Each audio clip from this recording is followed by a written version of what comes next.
Hi. Oops, I forgot to take off my glasses and I see that reflection. I don't like that. I am so happy that you tuned in.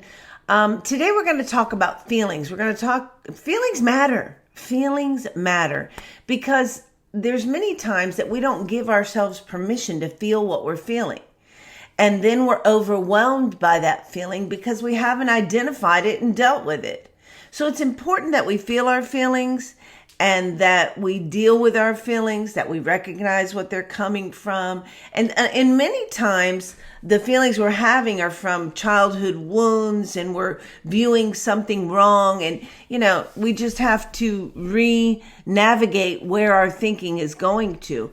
But we cannot be run by our feelings. You cannot.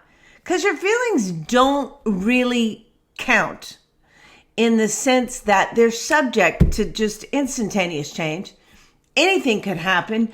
Somebody shows up at your house with some flowers or good news about their son graduating from college or something like that. And you're all happy instantly when 10 minutes ago you were frustrated or sad. Feelings change. They change. And so we can't base our decisions on what we feel. It just isn't wise. It isn't. I ended every chapter in my first book with a word, and with just one word. The end of the chapter has a single word. And many of those words are feelings or emotions, because our emotions are what catapult us into the next chapter of our lives. It's true.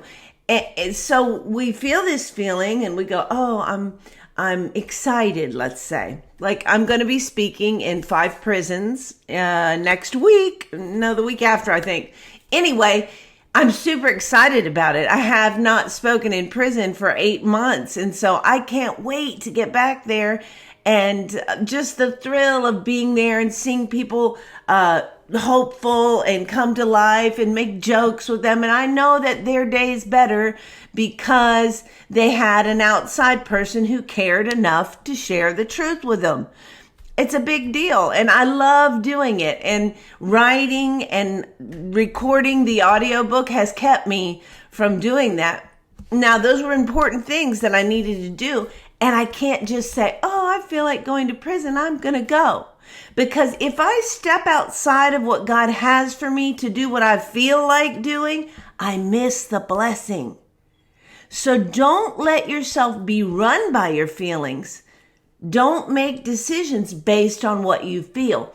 Make your decisions based on the truth and the truth of God, not just what you think is true, what God says is true, what people who are in alignment with what you believe are confirming to be true to you. We always go, this is the truth. This is how I feel, blah, blah, blah. And then we do what's true to us. But just because you believe something's true does not make it the truth. Remember that. I know I say it a lot, but remember it. The truth is true, whether you believe it or not.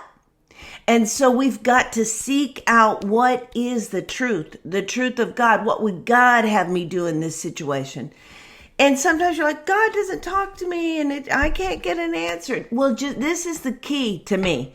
Don't do anything until you're sure that God has spoken to you. If you make a commitment to do that, God will speak to you. It could be something you see on a billboard. It could be something you hear on a TV commercial. It could be all of those things. And all you have to do is go, God, I'm not sure that was you. Show me again. Show me again. He's good. He's patient. He's kind. He'll wait until you're sure. If you'll wait until you're sure. So feel your feelings, deal with your feelings, and move on from them and do what you know is right, no matter how you feel. Okay?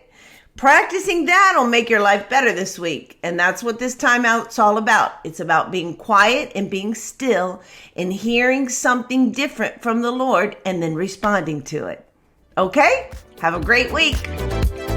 It's important that we have a reason to wake up every day. It's amazing. I've experienced it, and so can you. Take your feelings to Him. He's good. You can do it. It'll make a difference.